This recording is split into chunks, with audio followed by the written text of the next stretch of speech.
ये इटोकी एकदम बुद्धू और अकेला लूजर था। उसने दूर से एक निंजा को अपनी जासूसी करते हुए देखा और एक रहस्यमयी निंजा लड़की कोसेत्सु हर दिन उसका पीछा करती थी।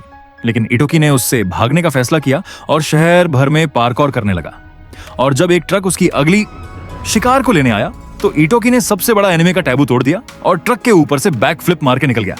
WTF। अगली सुबह कोसेत्सु फिर से उसका पीछा कर रही थी, लेकिन जब वो अपने लॉकर पर पहुंचा तो उसे अंदर एक लव लेटर मिला। पूरे दिन वो उस लेटर के बारे में सोचता रहा जब तक कि वो उस लड़की से नहीं मिला। उसने अपना नाम सतोमी बताया, लेकिन जैसे ही इटोकी अपना परिचय देने वाला था उसने कहा कि वो उसे हमेशा से जानती थी और उसे ट्रक के ऊपर बैक फ्लिप मारने के लिए सबसे कूल लड़का मानती थी। इसलिए उसने उसे घर आने के लिए कहा क्योंकि उसके मम्मी पापा घर पर नहीं होंगे। उसके कमरे के अंदर इटोकी थोड़ा असहज महसूस कर रहा था, लेकिन सतोमी दोनों के लिए ड्रिंक लेकर आई और अपने कपड़े उतारने लगी, जिससे इटोकी घबरा गया। उसने उसे जबरदस्ती लिटा दिया और उसे प्लॉट डेवलप करने की भीख मांगने लगी। लेकिन जैसे ही वो उसे किस करने के लिए झुकी, हमारे हीरो ने गड़बड़ कर दी और हमेशा के लिए एक एनिमे प्रोटैगनिस्ट बने रहने का फैसला कर लिया। हालांकि जैसे ही उसने कमरे में इधर उधर देखना शुरू किया, उम्मीद करते हुए कि वो सिर्फ मजाक कर रही है, उसने बिस्तर के नीचे दो चमकती हुई आंखें देखी जो एक निंजा सूट से झांक रही थीं। जैसे ही वो पीछे गिरा, उसका चेहरा एक चाकू से कट गया और 3 निंजा कमरे में कूद पड़े। सतोमी उसकी गर्दन काटने के लिए तैयार थी। तभी एक चाकू कमरे में उड़ता हुआ आया और एक स्मोक बम में फट गया। कोसेत्सु धुएं में दिखाई दी और इटोकी को अपने साथ खींच लिया। जैसे ही उसने निंजाओं को लात मारना शुरू किया, उसने उसे खिड़की से बाहर फेंक दिया। खुशी की बात यह है कि वो एक कैनोपी में गिरा और एक महिला ने उसे बचा लिया। जैसे ही कार तेजी से आगे बढ़ी, इटोकी चिल्लाने लगा, लेकिन महिला ने उसे चुप रहने के लिए कहा। वो रेहा थी और वो आई की माँ के साथ दुकान पर काम करती थी। ये महसूस करने के बाद कि वे कौन थे, इटोकी सोचने लगा कि वे कहाँ जा रहे थे। इसलिए कोसेत्सु ने शहर से बहुत दूर एक जगह तय की। हालांकि एक जीप उनके रास्ते में आ गई और जैसे ही वे सड़क पर तेजी से आगे बढ़े, जीप ने उनकी खिड़की पर धूल उड़ा दी और उनके टायरों में स्पाइक्स बिछा दिए, जिससे उनकी कार एक दीवार से टकरा गई। जब इटोकी जागा तो रिया ने उसे कार से बाहर निकाला और उसे उसी रास्ते पर वापस जाने के लिए कहा जहां से वे आए थे। जैसे ही वे विरोधी ताकतों से लड़ते रहे, टोकी भागने लगा, ये सोचते हुए कि वो इस झमेले में कैसे पड़ गया। पूरे दिन और रात दौड़ने के बाद उसे एहसास हुआ कि वो खो गया है और वापस जाने का रास्ता नहीं ढूंढ पा रहा है। अचानक सड़कों और पूरे शहर की बत्तियां गुल हो गईं, जिससे इटोकी अंधेरे में भटकता रहा। लेकिन किस्मत से एक पुलिस वाला उसके पीछे दिखाई दिया। जैसे ही इटोकी अपनी कहानी दोहराने की कोशिश कर रहा था, एक निंजा उस आदमी के पीछे दिखाई दिया और उसका गला काट दिया। इटोकी डर गया और पीछे हटने लगा, लेकिन वो एक और निंजा से टकरा गया जिसने उसे टोकी के साथ एक दीवार पर दे मारा। मुंह बंधा हुआ उसने अपनी आंखें बंद कर ली, हार मानने के लिए तैयार। हालांकि ताकासा उनके सामने सिगरेट पीता हुआ दिखाई दिया। जब उसने मारे गए पुलिस वाले से कहा कि वो उसका सिर काट देगा, तो वह आदमी तुरंत उठ खड़ा हुआ। जाहिर तौर पर वो भी उनमें से एक था। सड़क की बत्तियां वापस चालू हो गईं और एक पल में ताकासा इटोकी के बगल में टेलीपोर्ट हो गया। निंजा डर के मारे पीछे हट गए, लेकिन उसकी ओर चार्ज करने लगे क्योंकि वो खुद एक निंजा में बदल गया।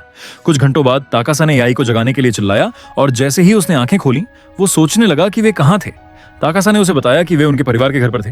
घर के अंदर इटोकी ने सभी को जमीन पर झुकते हुए देखा क्योंकि उसकी माँ कमरे में दाखिल हुई। उसे देखकर तो वो एकदम भौंचक्का रह गया और जब उसने उसे माँ कहकर बुलाया तो उसने कहा कि उसे चीफ बुलाओ। वो एकदम ठंडी लग रही थी और उसे देखकर इटोकी डर गया। फिर उसने उसे बताना शुरू किया कि वो आईजी बिल से एक निंजा कबीला है जिन्होंने दशकों तक शांति से जीवन बिताया है और दुकान को अपनी गतिविधियों के लिए एक मुखौटे के तौर पर इस्तेमाल किया है। हालांकि कौगा कबीला, जो दुनिया का सबसे शक्तिशाली कबीला माना जाता है, उनके गांव को नष्ट करना और उसे मिटाना चाहता था क्योंकि वो अगला शासक बनने वाला था। ये बातें कहने के बाद उसने उससे निंजा बनने और अपने गांव के लिए लड़ने में मदद करने के लिए कहा, लेकिन इटोकी फिर भी नहीं माना। इसलिए ताकासा उसे बाहर घसीटने लगा। बाहर ताकासा ने उससे कहा कि उसके पास 2 ही विकल्प हैं, या तो निंजा बन जाओ या कौगा कबीले के लिए सुशी बन जाओ। इटोकी दोनों विकल्पों पर अपनी निराशा चिल्ला रहा था। तभी उसके चाचा ने सोचा कि क्या वो किसी दूर देश में भेजे जाना पसंद करेगा जब तक कि कोई नया उत्तराधिकारी नहीं चुना जाता। हालांकि इटोकी अपनी माँ से दूर रहने से डरता था, इसलिए रोते हुए आखिरकार वो अगला नेता बनने के लिए राजी हो गया। उधर एक दूर की केबिन में सतोमी और एक अजनबी आदमी को एहसास हुआ कि इटोकी को आईजी गांव ले जाया गया है। इसलिए उन्होंने उसे खत्म करने के अपने अगले अवसर का इंतजार करने का फैसला किया। अगली सुबह जब आओकी जागा तो उसने आरएचआई को अपने कमरे के बाहर इंतजार करते हुए देखा और यह जानकर उसे राहत मिली कि वो सुरक्षित है। कुछ घंटों बाद उसने उसे एक निंजा स्कूल का वीडियो दिखाया जहां वे उसे भेजना चाहते थे, लेकिन इटोकी हैरान था कि वो एक सामान्य स्कूल जैसा दिखता था। रिहा ने उसे बताया कि स्कूल में उसकी परीक्षा कुछ ही दिनों में है, जिससे वो डर के मारे चिल्ला पड़ा। कुछ दिनों बाद इटोकी घर लौटा और अपनी माँ के साथ खाना खाते समय उसने अपने पिता की मृत्यु के बारे में पूछने का फैसला किया क्योंकि वो उनके कबीले के पूर्व नेता थे। लेकिन युमा ने सोचा कि अतीत को खोदना ठीक नहीं है और उसे इसके बारे में न सोचने के लिए कहा। अगली सुबह ताकासा और कोसेत्सु उसे उसकी परीक्षा के लिए लेने आए। हालांकि कोकी को लगा कि वो तैयार नहीं है और सोचने लगा कि क्या उसे कुछ फायर ब्रीदिंग तकनीकों का अभ्यास करना चाहिए। इसलिए ताकासा ने उसे चिढ़ाना शुरू कर दिया और उसकी सिगरेट को एक फायर तकनीक कहा। केत्सु ने उसे बताया कि कोई फायर ब्रीदिंग तकनीक नहीं होती है, लेकिन इटोकी को लगा कि वो उसे बेवकूफ बनाने की कोशिश कर रही है। कुछ घंटों बाद वे आई की परीक्षा के लिए एक मॉल में पहुंचे और जैसे ही वे अंदर गए, योकी को लगा कि यह एक सामान्य दुकान जैसा दिखता है। इसलिए कौसित ने उसे अटेंडेंट के लिए एक गुप्त कोड बताया और उसे बताने के बाद वो उन्हें एक गुप्त रास्ते पर ले गई। जैसे ही वे रास्ते से गुजरे, वे बुरे दिखने वाले चेहरों से भरे एक कमरे में पहुंचे, लेकिन कुछ मिनट बाद शिक्षक आया और उन्हें बताया कि उनकी परीक्षा एक लुका-छिपी चुनौती है और उन्हें कुछ ही मिनटों में एक दूसरे को ढूंढना होगा। जब शुरू होने का समय आया तो योकी को एहसास हुआ कि परीक्षा के लिए उसकी जोड़ीदार सतोमी है, जिसने विग में भेस बदला हुआ था। उसके दुकान में जाने के बाद शिक्षक ने आओकी को उसे ढूंढना शुरू करने के लिए कहा और जल्द ही एक अजनबी आदमी चाकू लेकर उसकी ओर बढ़ने लगा, लेकिन ताकासा ने उसे एक गलियारे में खींच लिया, उसकी गर्दन मरोड़ दी और दुकान के चारों ओर उसकी मदद करने का नाटक किया, जबकि आओकी डर रहा था कि उसका समय खत्म हो रहा है। केत्सु ने उसे बताया कि निंजाओं का एक समूह उसे मारने की कोशिश कर रहा है, इसलिए उसने भागने का सुझाव दिया, लेकिन वो जानती थी कि अगर वो चला गया तो वो परीक्षा में फेल हो जाएगा। जैसे ही एक छोटी लड़की गुब्बारे के साथ उनकी ओर बढ़ने लगी, वो फट गया और एक कोनाई टोई की ओर उड़ गया, लेकिन कौसेत्सु ने उसे रोक दिया। सतोमी मुस्कुराई और जैसे ही कौसेत्सु उसे ढूंढने लगी, वो अजेय हो गई और गायब हो गई। कौसेत्सु ने इटोकी को चौकन्ना रहने के लिए कहा और उसे ढूंढने के लिए भाग गई। 1 मिनट बाद वो एक रास्ते पर पहुंची और सतोमी को उसका इंतजार करते हुए पाया। जैसे ही उसने उसकी ओर चार्ज किया, केत्सु एक निंजा में बदल गई और उसने उसके हमलों को चकमा दिया, उसकी पसलियों में घुटना मारा और उसे एक किक मारी। केत्सु उसे ढूंढते हुए एक नए रास्ते में चली गई, लेकिन सतोमी एक वार के साथ उसकी ओर उड़ती हुई दिखाई दी। हालांकि 2 और निंजा गलियारे में कूद गए, उसे अंदर फंसा लिया और सतोमी को भागने दिया। उधर इटोकी डर के मारे इंतजार कर रहा था और जैसे ही सतोमी उसकी ओर दौड़ी, उसने इलाके में स्प्रे किया और फायर अलार्म बजा दिया, जिससे हर कोई बाहर भाग गया। जैसे ही बारिश शुरू हुई, सतोमी दिखाई दी, लेकिन जैसे ही उसने अपना चाकू निकाला, उसने उसकी ओर हमला किया, लेकिन कौसेत्सु ने उसे वापस लात मार दी।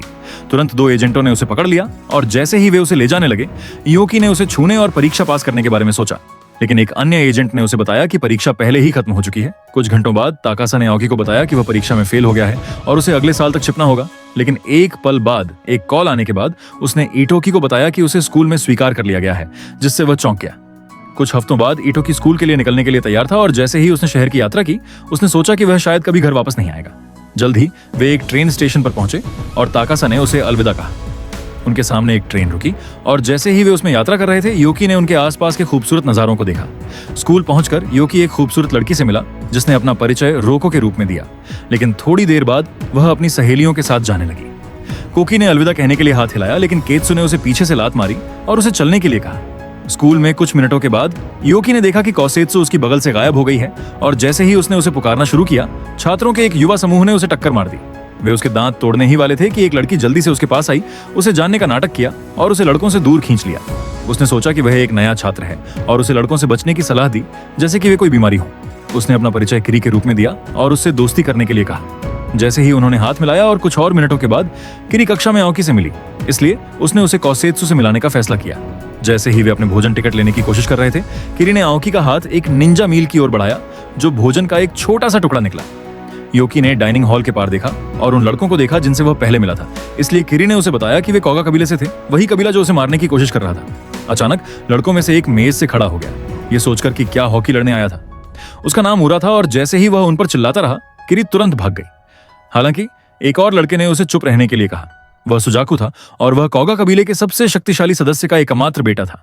उसने कहा कि आओकी के परिवार ने उनके नेता की हत्या कर दी थी, इसलिए वह उससे बदला लेना चाहता था। उस शाम योकी, केत्सु और किरी अपने छात्रावास पहुंचे और जैसे ही वे अंदर गए, किरी ने इटोकी को सुजाकू से जितना हो सके बचने की सलाह दी। उस रात उसके कमरे में केत्सु आई और उसे बताने लगी कि वह हमेशा हर किसी से उसकी रक्षा करेगी, भले ही इससे उसे असहज महसूस हो।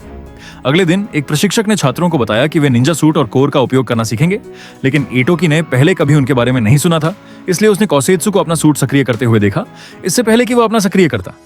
जब शिक्षक ने उन्हें पुरस्कार के लिए द्वीप के पार यात्रा करने के लिए कहा, तो छात्र तुरंत पहाड़ से कूदते हुए भाग गए। हालांकि इटोकी ने पाया कि वह सूट में हिल नहीं सकता, लेकिन कौसेत्सु ने उसे अनदेखा करने का फैसला किया और भागने लगी। सौभाग्य से रियोको ने उसे ढूंढ लिया और तब तक उसके हाथ उसकी हड्डी के चारों ओर घुमाने लगी, जब तक कि वह फिर से हिल नहीं सका। उसने उसे बताया कि उसका सूट बहुत तंग था और जैसे ही उसने उसे धक्का दिया, वो भागने लगा, लेकिन एक पल बाद वो जमीन पर गिर गया। उधर कौसेत्सु और सुजाकू एक छत पर चढ़ रहे थे, लेकिन सुजाकू अचानक उसकी ओर उड़ा और उसे एक किक मारी, लेकिन जैसे ही उसने बचाव किया, वो गिरने लगी, पर भाग्य से उसने फिर से दीवार पकड़ ली। जैसे ही सुजाकू ने अपना पुरस्कार जीता, कौसेत्सु ने भी अपना टोकी जीता। रियोको और टोकी एक पुल पर दौड़ रहे थे जब उन्होंने सुजाकू को इटोकी पर हमला करने के लिए उसकी ओर दौड़ते हुए देखा। जैसे ही वो उस पर वार करने के लिए उड़ा, कौसेत्सु ने उसे घूंसा मारकर दूर कर दिया, लेकिन वो फिर से भागने लगा। पुल पार करने के बाद योकी को एक टूटा हुआ कोर मिला और उसने यह पता लगाने का फैसला किया कि यह किसका है, लेकिन उसे एहसास हुआ कि यह किरी का था, जिसे पहले ही पीटा जा चुका था और उसका पुरस्कार उससे चुरा लिया गया था। इसलिए योकी ने उसे वापस पाने में मदद करने का फैसला किया। जैसे ही गुंडों के एक समूह ने एक अन्य छात्र को घेर लिया, योकी उनके पास गया और किरी का पुरस्कार मांगा। जब उसे एहसास हुआ कि वे इसे कभी वापस नहीं करेंगे, तो वह नेता की ओर दौड़ा, लेकिन वह उसके ऊपर से पलट गया, जिससे ईंटों की दीवार से टकरा गया। नेता ने इटोकी को इधर उधर पटका और लगभग उसके कोर को नष्ट कर दिया, लेकिन वह तेजी से लुढ़क गया। इटोकी फिर से उसकी ओर दौड़ा और जैसे ही उसने उसे पकड़ा, लड़के ने उसके बाल खींचे और उसे दूर फेंक दिया। उसने आओकी के सिर पर पैर रखा, उसे कुचलने के लिए तैयार, लेकिन उनके मास्टर उनके सामने प्रकट हुए और उन्हें अपना काम जारी रखने के लिए कहा। जल्द ही योकी ने किरी को पुरस्कार लौटा दिया, क्योंकि वह फेंके जाने से पहले उसे वापस चुराने में कामयाब रहा था। और जैसे ही उसने उसे पुल तक पहुंचाया, उन्होंने रियोको को वापस आते देखा और उसे किरी को वापस जाने में मदद करने के लिए कहा और जल्द ही अपना काम खत्म करने के लिए भाग गया। हालांकि जब तक वह पहुंचा, उसने मास्टर को पुरस्कारों के बचे हुए हिस्से को खाते हुए पाया। अगले दिन जब इटोकी अपना भोजन कार्ड लेने गया, तो गुंडों के एक समूह ने उसे पीटने की धमकी दी, लेकिन कोसेत्सु ने उसका समर्थन करने के लिए उसके बगल में रहने का फैसला किया। जैसे ही उन्होंने खाना शुरू करने की कोशिश की, किरी और रियोको भी मेज पर उनके साथ शामिल हो गईं। एक हफ्ते बाद कक्षा में शिक्षिका ने छात्रों को एक परीक्षा के बारे में बताया, जो उन्हें निंजा के रूप में अपनी क्षमताओं को साबित करने के लिए देनी थी, लेकिन इटोकी को नहीं पता था कि वह किस बारे में बात कर रही है। इसलिए कक्षा के बाद उसने रियोको से हथियार चलाना सीखने के लिए कहा, क्योंकि उसने सोचा कि उसे युद्ध में अपना बचाव करना होगा। हालांकि किरी उनके पास आई और उसे बताया कि परीक्षा उसके कार्यालय में घुसकर उसके वॉल्ट से उत्तर चुराना है। उस दोपहर जब रियोको आओकी को एक निंजा उपकरण दिखा रही थी, तो उसने उसे हमेशा के लिए निंजा के रूप में जारी रखने के अपने सपने के बारे में बताना शुरू कर दिया, लेकिन उसके पिता चाहते थे कि स्कूल छोड़ने के बाद वह एक कर्तव्यनिष्ठ पत्नी बने। इससे वह दुखी हो गई और उसने फिर कभी घर वापस न जाने के बारे में सोचा। बाद में रात को टोई के कमरे में उसने सोचा कि उसे अपने कबीले का अगला नेता क्यों चुना गया, जबकि उसे लगा कि वह इस पद के लायक नहीं है। इसलिए कोसेत्सु ने उसे बताया कि कबीला केवल अगले व्यक्ति को नेतृत्व सौंपने के बारे में चिंतित था और इससे कोई फर्क नहीं पड़ता कि नेता अपना डायपर भी नहीं बदल सकता। अगले दिन जब आओकी और उसके दोस्त शिक्षिका के कार्यालय में घुसने की योजना बना रहे थे, तो दो लड़कों ने उनके साथ शामिल होने के लिए कहा। उनके कार्य के दौरान इटोकी को गुंडों से लड़ते हुए देखकर उन्होंने सोचा कि वह एकदम सही रोल मॉडल है, इसलिए आओकी ने उन्हें समूह में स्वीकार करने का फैसला किया। उस रात स्कूल में योकी और उसके दोस्त गलियारे से होते हुए शिक्षिका के कार्यालय की ओर चुपके से गए। रियोको ने उसे उस पर जासूसी करने के लिए एक ड्रोन दिया और जैसे ही उसने उसे फेंका, वह कार्यालय में उड़ गया। वॉल्ट और चाबियों को देख रहा था, लेकिन जैसे ही वह वापस आया, वह एक गिलास से टकरा गया, जिससे शिक्षिका तुरंत सतर्क हो गई। छात्र खिड़की से बाहर उड़ने लगे, लेकिन आओकी का हुक निकल गया और वह गिरने लगा, लेकिन शिक्षिका के देखने से पहले उसे हवा में पकड़ लिया गया और ऊपर खींच लिया गया। जब शिक्षिका किरी का पीछा करने लगी, तो उसने एक स्मोक बम फेंका और डर के मारे चिल्लाते हुए भाग गई। कार्यालय के अंदर योकी और रियोको ने पाया कि तिजोरी की चाबी गायब हो गई थी और जल्द ही गुंडों का एक समूह आई के दोस्त को पीटने लगा। इसलिए केत्सु उसे बचाने के लिए दौड़ी, शिक्षिका द्वारा पकड़े जाने से डरते हुए। रियोको ने तिजोरी को हैक करने का फैसला किया और आखिरकार उत्तर चुराने में कामयाब रही। हालांकि अगले दिन कक्षा में जब वे परीक्षा देने की तैयारी कर रहे थे, तो उन्होंने पाया कि उत्तर पूरी तरह से गलत थे और वे मूल रूप से बर्बाद हो गए थे। परीक्षा के बाद हीरा और उसका गैंग उन पर हंसा, क्योंकि उन्होंने उनके आने से पहले ही वॉल्ट में जवाब बदल दिए थे। अगले दिन इटोकी और उसके दोस्तों ने परीक्षा में फेल होने की सजा के तौर पर स्कूल की सफाई शुरू कर दी, लेकिन कोसेत्सु ने अचानक उसे एक तरफ खींचा और बताया कि उनके बीच एक भेदिया है जो सुजाकू और उसके दोस्तों के साथ काम कर रहा था और उन्हें फंसाने के लिए वॉल्ट में जवाब बदल दिए थे। ये शब्द सुनकर हॉकी सदमे में सबके चेहरे घूरने लगा। अगले दिन कक्षा में शिक्षिका ने उन्हें आने वाले हफ्तों में होने वाली उनकी परीक्षा के बारे में बताया, जो अक्सर चरम गतिविधियों में होती थीं, जिससे उनकी मौत भी हो सकती थी। टोई को शब्दों का मतलब समझ में आ गया और वह तुरंत डर गया। इसलिए कक्षा के बाद उसने सोचा कि क्या वह परीक्षा छोड़ सकता है, क्योंकि आधे से ज्यादा छात्र उसे खत्म करने की कोशिश कर रहे थे। लेकिन रियोको ने उसे बताया कि उसे घिनौना कमजोर होने के कारण स्कूल से निकाल दिया जाएगा। गलियारे से गुजरते हुए इटोकी और केत्सु को सुजाकू मिला, जिसने परीक्षा में उसे मारने का वादा किया, लेकिन उन्होंने बस उसे घूरते रहे जब वह चला गया। उस रात छात्रावास में जब उसके दोस्तों ने अपनी परीक्षा के लिए एक योजना बनाने का फैसला किया, तो इयोकी ने उन्हें बताया कि वह सोने जा रहा है, क्योंकि उनके बीच एक जासूस के साथ उनकी सारी योजनाएं मूल रूप से धरी की धरी रह जाएंगी। हालांकि जैसे ही इटोकी और कोसेत्सु जाने लगे, किरी जल्दी से उसके पास आई और उसे एक विशेष मास्क दिया, जो जब चाहे उसका चेहरा बदल देगा। उसने सोचा कि उसे परीक्षा में इसकी जरूरत होगी और मना करने के बावजूद उसे जबरदस्ती थमा दिया। जब इटोकी और कोसेत्सु उसके कमरे में आए, तो उसने उसे बताया कि वह परीक्षा के दौरान सुजाकू को मिटा देगी, लेकिन इटोकी चिंतित था कि यह उसके लिए बहुत खतरनाक होगा। हालांकि जब उसने अपना कर्तव्य निभाने के लिए दृढ़ संकल्पित देखा, उसे याद दिलाते हुए कि वह उसकी रक्षक है, तो वह तुरंत कमरे से निकल गया। उस रात सड़क पर चलते हुए इटोकी को मास्टर मिला और उसे चाय पर आमंत्रित किया गया। जब वे एक छत पर पी रहे थे, तो मास्टर ने उसे उसके पिता के बारे में बताना शुरू कर दिया। वह कई साल पहले उनसे मिला था और उसने सोचा कि इटोकी बिल्कुल उनकी तरह है। हालांकि इटोकी बातचीत के मूड में नहीं था, इसलिए उसने चाय के लिए धन्यवाद दिया और चला गया। अगले दिन जब आओकी कोसेत्सु को ढूंढ रहा था तो वह उसके सामने पेड़ से कूद गई और उसे अपने सूट से कोर चुराने के लिए कहा। जैसे ही उसने उस पर झपट्टा मारा, उसने उसे चकमा दिया, लेकिन उसने फिर से झपट्टा मारा और जमीन पर पटक दिया गया। केत्सु ने सोचा कि उसमें कोई कौशल नहीं है और उसे चुनौती दी कि वह उसे कोर चुरा ले, क्योंकि वह उसे लेने के लिए बहुत ज्यादा डरपोक था। इसलिए वह भागने लगा, जैसा कि कोसेत्सु ने उसे अपनी प्रैक्टिस के बाद करने का निर्देश दिया था। अपनी प्रैक्टिस के बाद कोसेत्सु ने आओकी को एक नक्शा दिखाया जिसमें परीक्षा के लिए उनकी योजनाओं को समझाया गया था और उस पर एक घेरा बनाया गया था। जब वह समाप्त हो गई तो उसने कागज को मोड़ा और उसे कचरे के डिब्बे में फेंक दिया, इससे पहले कि उसे बाहर खींच लिया। जब दिन आया तो छात्र पुरानी खंडहर इमारतों में इंतजार कर रहे थे, जब तक कि एक जोरदार आवाज नहीं आई जो परीक्षा की शुरुआत का संकेत दे रही थी। केत्सु भागने लगी और जल्द ही कोगा निंजाओं का एक समूह आओकी को ढूंढता हुआ आया। उन्होंने दरवाजा तोड़ दिया, लेकिन जैसे ही वे अंदर घुसे वे एक शक्तिशाली गैस से टकरा गए और बेहोश होने लगे। योकी और कोसेत्सु ने जाल बिछाया था और खुश थे कि उनकी योजनाएं सफल हो रही थी। केवल एक उत्तरजीवी बचा था। योकी ने उसका सामना किया और महसूस किया कि वह उनके समूह में जासूस था जिसने उन्हें नक्शे के माध्यम से यहाँ पहुंचाया था, जिसे केत्सु ने बाहर फेंक दिया था। हालांकि वह जल्द ही माफी मांगने लगा, लेकिन अब उसे यकीन नहीं था कि क्या करना है, क्योंकि उसे उसके लिए अफसोस होने लगा था।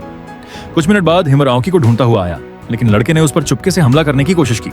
जैसे ही उसने उसका हाथ पकड़ा, वह चूक गया और उसे कोहनी मारकर जमीन पर गिरा दिया। चाकू से वार से बाल बाल बचा। जब वह खड़ा हुआ तो उसके चेहरे का मास्क टूट गया, जिससे पता चला कि वह लड़का नहीं बल्कि टोई था। हालांकि हिमुरा मुस्कुराने लगा और जैसे ही उसने अपना मास्क उतारा, पता चला कि वह सुजाकू था। उधर के ने सुजाकू को अकेला पाया, लेकिन उसने भी अपना मास्क उतारना शुरू कर दिया और पता चला कि वह हिमुरा था। जाहिर तौर पर उन्होंने एक दूसरे होने का नाटक करते हुए जगह बदल ली थी और उम्मीद कर रहे थे कि कोसेत्सु को सुजाकू से दूर रखेंगे। कुगन निंजाओं ने उस पर हमला किया, लेकिन उसने उन्हें लात मारी और रोका, इससे पहले कि वह अपने कोर से शक्ति खींचकर उन्हें चीर दे। हिरा ने महसूस किया कि वे उसे नहीं हरा सकते, इसलिए उसने एक बम विस्फोट कर दिया, जिससे सभी एक ही समय में उड़ गए। योकी सुजाकू से भाग रहा था जब उसे लात मारकर गिरा दिया गया और पीछे की ओर फेंक दिया गया। जैसे ही टोकी ने उस पर एक सियाई फेंकी, उसने उसे पकड़ लिया और उसके पैर में मार दिया, जिससे वह घायल हो गया। उसने उसे ऊपर खींचा और उसके चेहरे पर घूंसा मारा, लेकिन वह फिर से भागने लगा।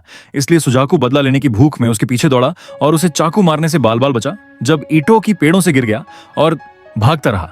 जल्द ही उसे लात मारकर गिरा दिया गया और उसकी पीठ में एक कोनाई फेंक दी गई, इससे पहले कि विक्षिप्त युवक ने अपना चाकू निकाला और उसे मारने के लिए उड़ा, लेकिन वह चूक गया क्योंकि एक खिलौना लुढ़क गया। जाने के लिए दृढ़ संकल्पित, उसने सोचा कि उसकी मौत बदला लेने की और अधिक इच्छा जगाएगी और जल्द ही फिर से भागने लगा। हालांकि वह पागल आदमी निश्चित था कि योकी को मारने से उसे कुछ अजीब शांति मिलेगी और उसका खून कुछ अच्छे स्टू के लिए बनेगा, इसलिए वह उसके पीछे दौड़ा। योकी हाँफ रहा था, डर के मारे और थका हुआ भाग रहा था, लेकिन जैसे ही सुजाकू उस पर कूदा, उसने धुआं बनाया और गायब हो गया। ड्रोन उसकी ओर उड़ने लगे, लेकिन उसने उन सभी को रोक दिया। हालांकि योकी ने उसकी एकाग्रता का फायदा उठाया और तेजी से अपने सूट से उसके कोर को चीर दिया। अपनी शक्ति खो देने के बाद सुजाकू ने महसूस किया कि अब उसके लिए लड़ने में बहुत देर हो चुकी थी, लेकिन इटोकी ने उसे मारने के बारे में नहीं सोचा था। और जैसे ही परीक्षा समाप्त होने की घोषणा करते हुए एक जोरदार आवाज आई, योकी जमीन पर बेहोश हो गया। कई दिनों बाद वह एक अस्पताल में जागा। उसके सभी दोस्त उसे जीवित देखकर खुश होकर उसे घूर रहे थे, लेकिन केत्सु तुरंत थकान से बेहोश हो गई। पूरे दिन और रात उसकी बिस्तर पर इंतजार कर रही थी। कुछ हफ्तों बाद वे छुट्टियों के लिए आई के परिवार के घर गए और इटोकी ने रियोको और केई को एक कमरा दिखाया जहां वे रह सकते थे। हालांकि जैसे ही वह चला गया, किरी घर में चारों ओर ताक झांक करने लगी।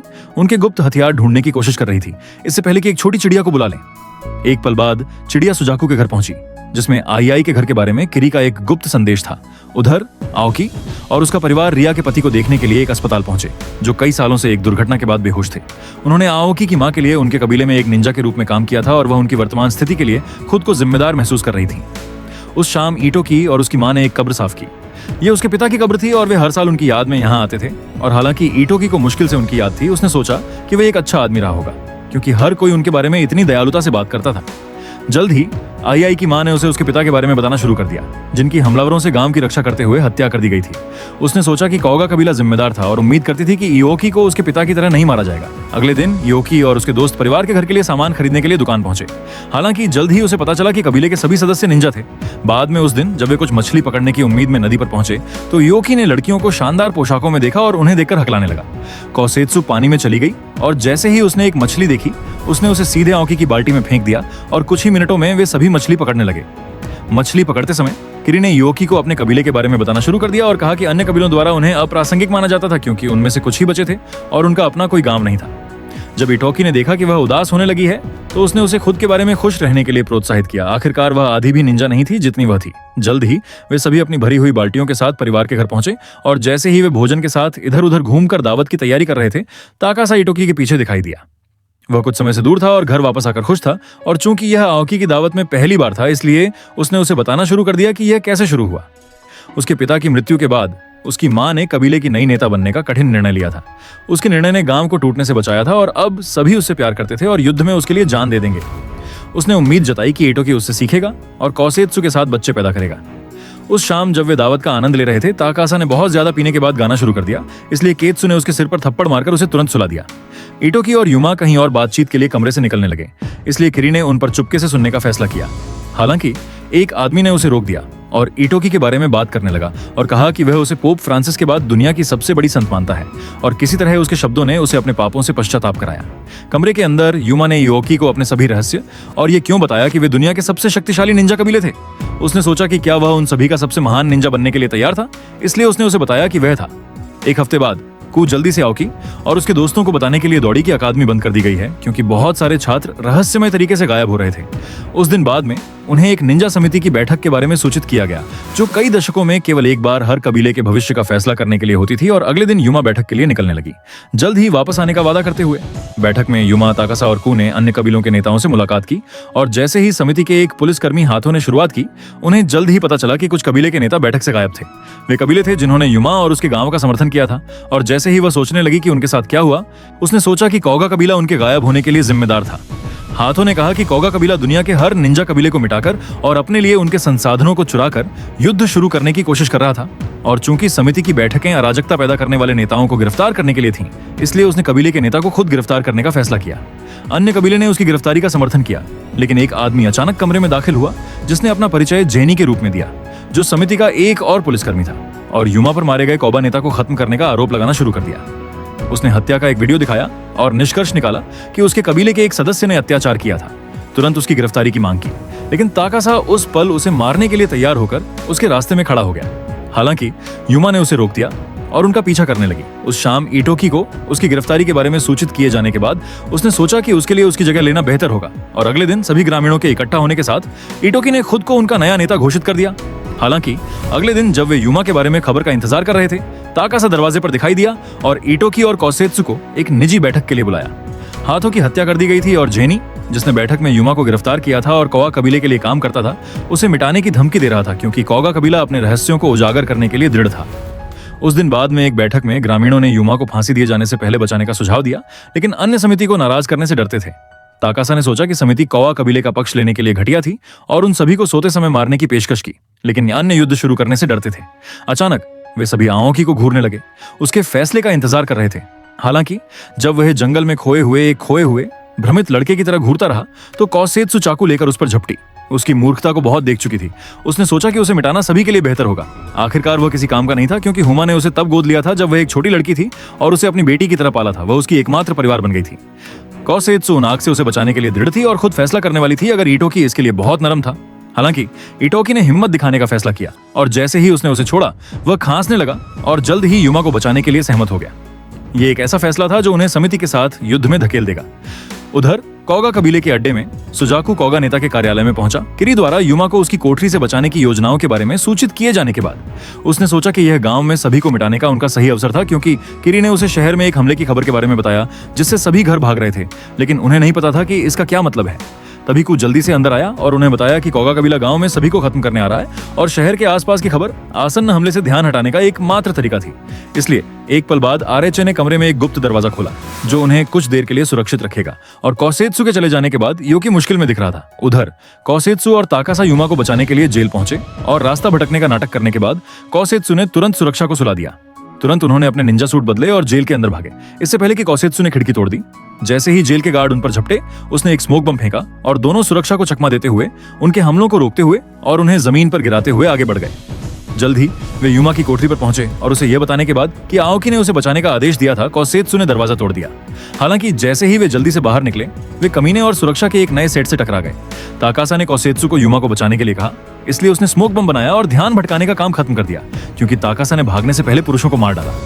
उधर आओकी के गांव में एक निगन निंजा एक रोबोट को चाकू मारने की कोशिश कर रहा था, लेकिन दूसरा उस पर उड़ता हुआ आया और जैसे ही उसने बाल बाल बचाव किया, उसने उसे नजरों से ओझल होते देखा।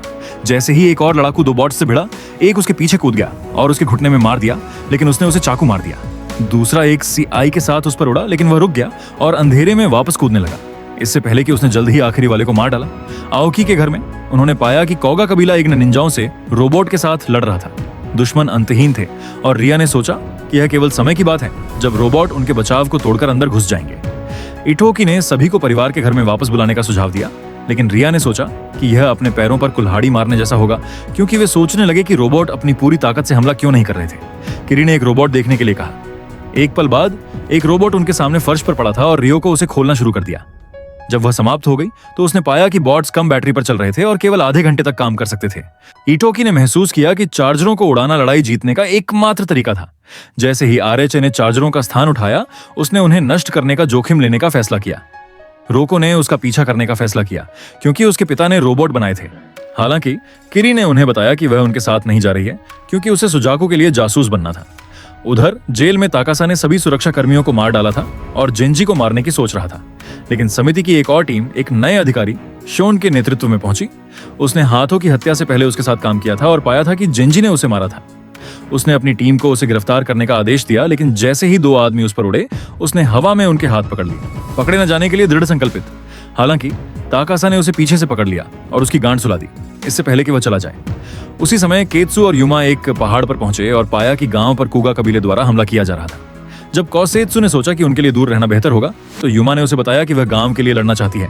उधर गांव के अंदर इटोकी और रियोको को चार्जर मिले और योकी ने उन्हें तुरंत उड़ाने का सुझाव दिया।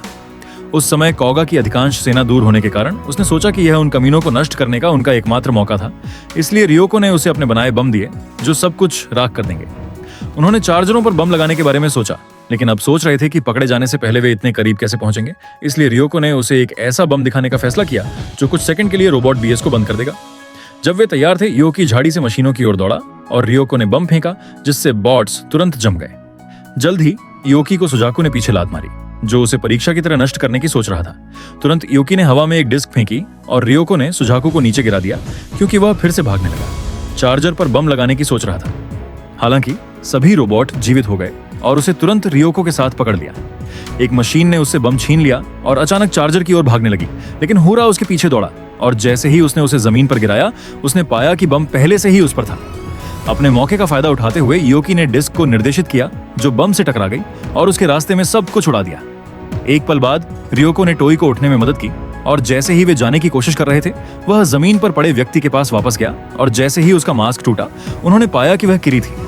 उसने एक बॉट होने का नाटक किया था और चार्जर पर बम लगाने में मदद की थी, अपने विश्वासघात के लिए प्रायश्चित के रूप में। जैसे ही बॉट्स जीवित होने लगे, योकी ने किरी को अपनी बाहों में उठाया और आई के घर की ओर भागने लगा। युमा और केत्सु सभी को सुरक्षित देखकर खुश होकर पहुंचे, लेकिन अचानक कोसेत्सु इधर उधर घूमने लगी और दर्द में भयानक चीखने लगी। जल्द ही उसने युमा की गर्दन पर एक कोनाई पकड़ ली, उसे मारने की धमकी दी और पूछा कि उनका गुप्त कोर कहाँ छिपा हुआ है। वह युमा को एक कमरे में ले गई और उसे फर्श पर धक्का दे दिया, क्योंकि उसकी आंखें चमक रही थीं, जैसे कि वह किसी बुरी आत्मा के वश में हो। उसने युमा पर अपना कोनाई तान दिया, लेकिन वह बहादुरी से उसके सामने खड़ी रही और उसके चेहरे पर वार झिला। हालांकि वह उसके करीब चली गई, कनाई को अलग रखा और केतु का मास्क उतार दिया, यह महसूस करने के लिए कि वह अपने होठों को जोर से काट रही थी, अपने मन पर नियंत्रण से मुक्त होने के लिए संघर्ष कर रही थी। युमा ने सोचा कि उसके साथ कुछ अजीब हो रहा है, लेकिन सभी ने सोचा कि वह कोआ कबीले के लिए एक और जासूस और गद्दार है। जैसे ही युमा ने उसे गले लगाया, कोसेत्सु फिर से चीखने लगी, अपने मन पर नियंत्रण वापस पाने के लिए संघर्ष कर रही थी और अपनी मां को पुकारने की कोशिश कर रही थी। अचानक वो गिर गई और युमा जल्दी से उसके पास गई, लेकिन जैसे ही उसने उसे जगाने की कोशिश की, केत्सु ने उसे कोनाइन से मार डाला और मौके पर ही मार डाला। कोकी और उसके दोस्त पहुंचे और जैसे ही वह अपनी मां के लिए चिल्लाते हुए घर में भागा, उसने उसे फर्श पर पड़ा पाया और जल्दी से उसके पास गया, लेकिन बहुत देर हो चुकी थी।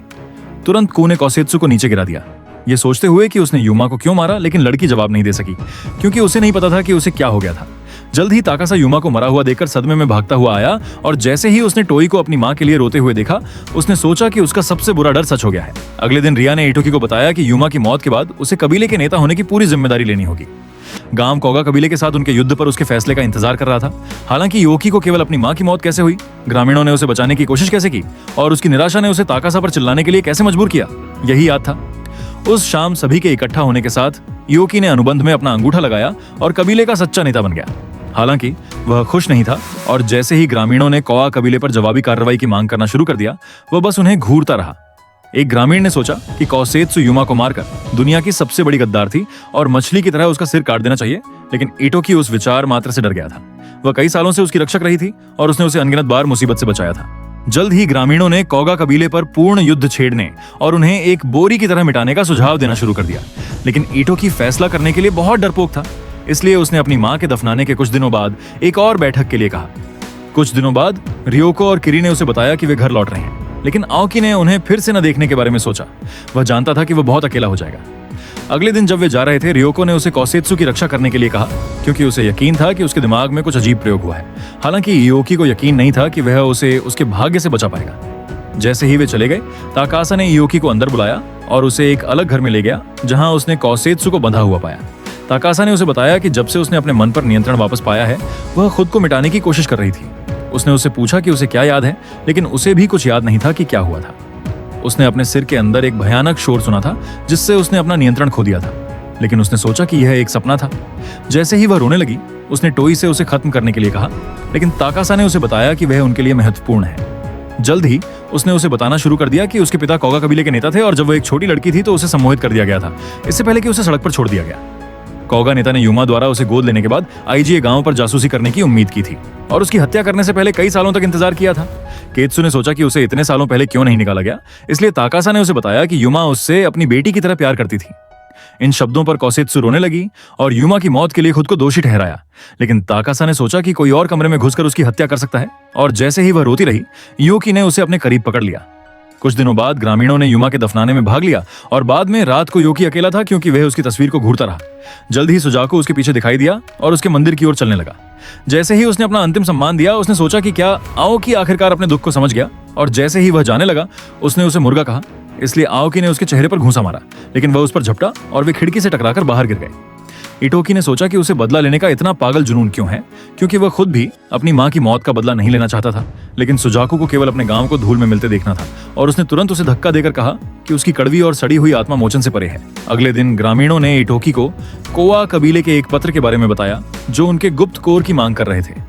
वे इटोकी से युद्ध के लिए उनकी मांग को मानने के लिए कह रहे थे, लेकिन उसने अभी भी मना कर दिया और अपने फैसले पर विचार करने के लिए कुछ और दिनों का समय मांगा। उस रात वह अपनी मां के मंदिर में उदास और भ्रमित होकर लौटा, ये सोचते हुए कि क्या वह इस काम के लिए सही व्यक्ति था, क्योंकि वह गांव की रक्षा करने और उन्हें युद्ध में भेजने के मुश्किल विकल्प के बीच फंसा हुआ था। कुछ दिनों बाद योकी कबीले के साथ एक और बैठक के लिए पहुंचा और उन्हें सूचित किया कि वह उनके गुप्त कोर को कोगा कबीले को सौंप देगा और बदले में उनके आधे संसाधनों की मांग करेगा। हालांकि ग्रामीणों ने सोचा कि उसका दिमाग खराब हो गया है और उसे लंबी नींद की जरूरत है। आओकी ने उन सबको बोला कि उसका जो फैसला है ना, वही गांव और लोगों को बचाने का एक तरीका है और वो उसी पे टिका रहेगा। उसने धमकी भी दी कि जो भी सपोर्ट नहीं करेगा उसको गांव से निकाल देगा, और फिर वो चल दिया। पर कुछ दिन बाद शोन ने उसको बताया कि कोगा क्लैन वाले अपने रिसोर्सेज शेयर करने को राजी नहीं है और कोर के लिए गांव पे फिर से हमला करने की सोच रहे हैं। उधर कायरी रियोको के घर पहुंची तो देखा कि कोगा क्लैन वालों ने तो उसे पूरा जला डाला था। दोनों के गांव जल गए थे और कायरी के पास जाने के लिए और कोई जगह नहीं थी। घर के अंदर उसको रियोको मिली, जो कोगा क्लैन को उड़ाने के लिए बम बना रही थी। पर कायरी को लगा कि उसे तो अब सेटल हो जाना चाहिए और एक हस्बैंड ढूंढ लेना चाहिए। हालांकि वो तुरंत रोने लगी, दुखी थी कि उसके गांव में अब वो अकेली बची है और उसके पास खोने के लिए कुछ नहीं है। तभी कायरी ने उसको बताया कि वो कोगा क्लैन के लिए जासूसी कर रही थी और उसने ही आईजीए गांव पर हमला करने में उनकी मदद की थी। उसको लगा कि वो दुनिया की सबसे बड़ी पापी है और वो भी रोने लगी, लेकिन रियोको को लगा कि उसमें अभी भी अच्छाई है और उसने उसको गले लगा लिया। आओकी के गांव में क्लैन वाले उसका इस्तीफा मांग रहे थे, उसको बच्चा बोल रहे थे जिसे अपनी नाक भी साफ करना नहीं आता, पर वो तो एकदम अल्फा मेल बनने पर तुला था और अपनी पोजीशन को अपना जन्मसिद्ध अधिकार बता रहा था। उस रात क्लैन वाले बाहर इकट्ठा हो गए इटोकी को किडनैप करने और उसको जबरदस्ती बाहर निकालने के लिए। पर जब वो कू के ऑर्डर का वेट कर रहे थे, रिया आओकी के कमरे की तरफ भागने लगी और उसको तुरंत पता चल गया कि वो खाली है। जैसे ही उसने उसकी डेस्क पर रखा पेपर पढ़ना शुरू किया, कू कमरे में आ गया। सोच रहा था कि वो अपनी पोजीशन छोड़कर बाहर क्यों चली गई थी, और उसी पल उसको एहसास हुआ कि उसने युमा को मारा है और इटोकी को भी खत्म करना चाहती थी। तुरंत उसने उस पर वार करने की कोशिश की, पर उसने रोक लिया और उसके चेहरे पर तमाचा मारा। इटोकी ने पहले ही उसको अपने क्लैन में एक जासूस के बारे में बताया था जिसने युमा का मर्डर किया था और वो चाहता था कि कोसेत्सु उसके मर्डर की जिम्मेदारी ले।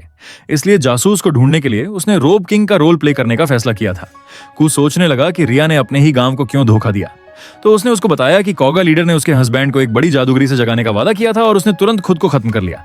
उसी टाइम योकी, कोसेत्सु और ताकासा कोगा बेस की तरफ चलने लगे। क्योंकि कोगा क्लैन उनके गांव को डिस्ट्रॉय करने आ रहे थे, तो उन्होंने सोचा कि वो उनका गांव डिस्ट्रॉय कर देंगे।